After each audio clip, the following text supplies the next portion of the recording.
team for the weekend? The team to start against England at Twickenham on Saturday is Jamie Heaslip, Josh van der Flier, CJ Stander, Dev Toner, Donica Ryan, Mike Ross, Rory Best and Jack McGrath. And in the backs, Connor Murray, Jonathan Sexton, Keith Earls, Stu McCloskey, Robbie Henshaw, Andrew Trimble and Rob Carney. And on the replacements are Richard Strauss, Ken Healy, Nathan White, Ultan, Dillane, Rhys Ruddock, Owen Redden, Ian Madigan and Simon Zebo. So obviously two huge opportunities for the new boys, Stuart McCloskey and Josh van der Flier. Your thoughts on their inclusion? Yeah, Josh van der Flier has been a guy who's really impressed right through the season, and his application in training in the environment has been first rate, and he's rewarded with an opportunity and a huge responsibility to go out and kind of capture that 7 jersey and in what will be a really tough test for him. Stu McCloskey is another guy who's worked really hard through the season. There's some impressive elements to his game that we want to get the most out of, and there's some things that he's worked hard on, and I think it's a great opportunity for him again to express himself, and at the same time that responsibility to make sure that we are as watertight as we can be in what will be a tough area to defend, with some of the wing plays they play coming through there, and also obviously with Owen Farrell and Jonathan Joseph testing him in those defensive channels. What do those two boys lack in experience do you feel they make up for in form, particularly in recent months? Yeah, I hope so. They certainly don't lack for enthusiasm, and as I said, one of the things is that they've knitted in very well in training, and that gives us a bit of confidence that they can slot in. It's probably a step they haven't been to before, because you don't know until you've been there just how quick it's going to be, how physical it's going to be, and that's a totally new challenge for players who are coming in for the first time. At the same time, you've got to do it at some stage for the first time, and they're both incredibly excited about the stage they'll be doing it upon. You changed up a third of your starting 15. How disruptive has that been? Yeah, it's always disruptive. One of the things that aided us in the last 2 years is the continuity from week to week, from game to game. But I think I expressed this last week that it's an opportunity to maybe give a few opportunities to guys in a very, very tough environment and see how they acquit themselves, particularly because we haven't really been afforded that opportunity in the last 2 years, having been right in the mix and trying to protect the lead right from the start of the championship. How big a decision was it in the midfield, because you had other options? Yeah, I think they're all big decisions, but that one in particular was a big decision, and I think we've gone with form, and we've also gone with balance. For us, Keith could have moved back into the midfield. Luke Marshall could have gone in. Luke's been really good as well, and I think it came down to a tight decision between the 3 players. One of the advantages was the way things fell. Stuart spent last week in a couple of training at 12 for us. That gave him a little bit more continuity in. Luke had missed the game before, so he went back to Ulster and played that game, and it was just the way things fell that we felt Stu might be a little bit more comfortable in there, because I think Luke's been really robust this season, and I think he's had a really good season. So that was one of the things in our thinking, and also just that Keith, he'd missed a week, and it was probably easier for him to transition in on the wing as opposed to centre. So it's all part of the conundrum, but the bottom line is we've got some really good confidence in Stu and in Robbie. I think that's the other part for us, pushing Robbie out of channel now. I think he's been really well served with the experience of Jared. I thought Jared did an unbelievable job on one leg, in the second half, controlling the French attack.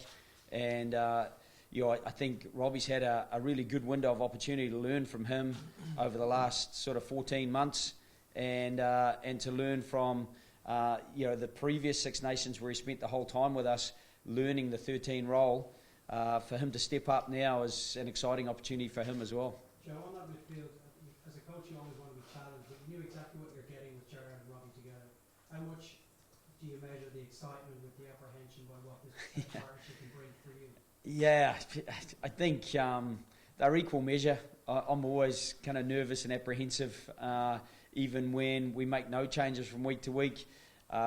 Even when we would be well favoured to win a game, I'm always apprehensive. So, whenever there's something new, I think it's a really human reaction to be a bit apprehensive, but also we all get excited about something new, and I'm excited to see what does get delivered from particularly the two lads, and we're pretty excited about what potentially Ultan will do coming off the bench. He's a powerful young man. He's been excitable in training and enthusiastic, and every training he's got a little bit better about placing himself and about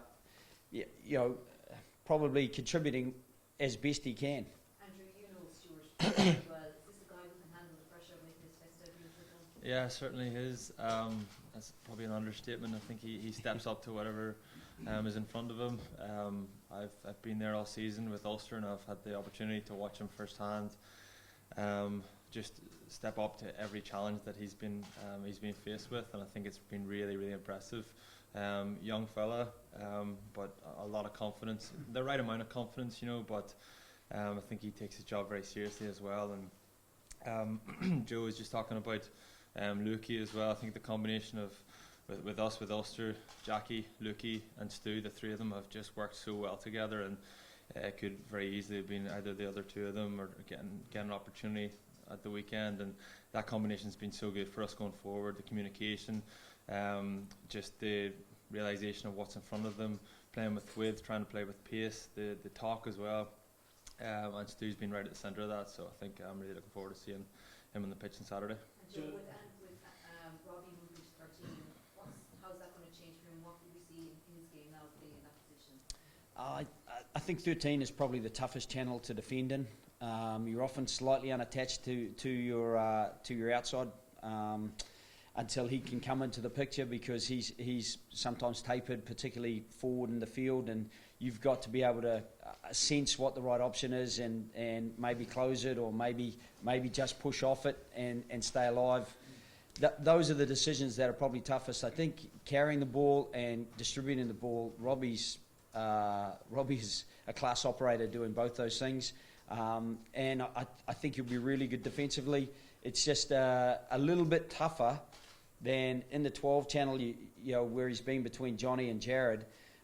He's had really good experience either side of him, and that's given him a good opportunity to understand a little bit more about what it is to defend against world-class players, and hopefully he can apply that now and demonstrate that on Saturday. Joe, Eddie Jones has been talking about John's whiplash injury, and he said, I'm sure his mother and father will be worried about that. I don't know whether he was joking or not, really, because it seems to have happened in the press conference. I mean, but even if he was trying to be light-hearted, I know it's a subject that people have been very careful about this, and understandably, is that? Yeah. It's a strange thing to bring up, isn't it? I mean, would that be another frustration, long-running frustration? I think those extraneous things that we're probably less affected by them than you people are, to be honest, because if we're distracted by that, then that's something that we're wasting energy and time on. We get little enough time together as it is, and we're all about making sure that we can be organised, enthusiastic, well recovered, not distracted.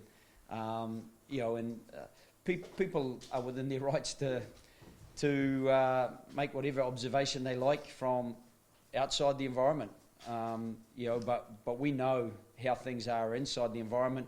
We know how eager and fit and able the players are, and he's a good example of someone who's very eager this weekend, and I think you'll see that on Saturday. Last question on the record, he's obviously fully fit.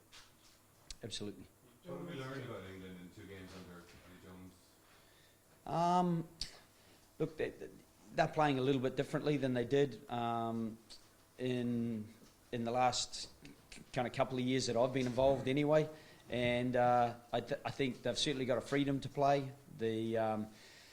With the personnel they have, there's always the danger when they get the tempo of the game up that the speed of their halfbacks is a real danger for us, particularly the 2 scrum halves. And then he doesn't need too much of an invitation, George Ford. He's a very, very good distributor and kicker of the ball, but he's got fantastic acceleration as well. And when he's got threats floating around him, Jack Noel and Anthony Watson like to come in and around the 10 channel, maybe one further out as well. I think all those aspects are difficult for us.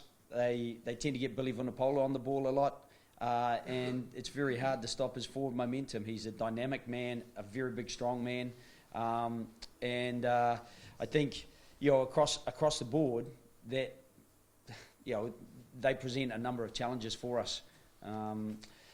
So I guess 2 games in, it's really hard to know for sure.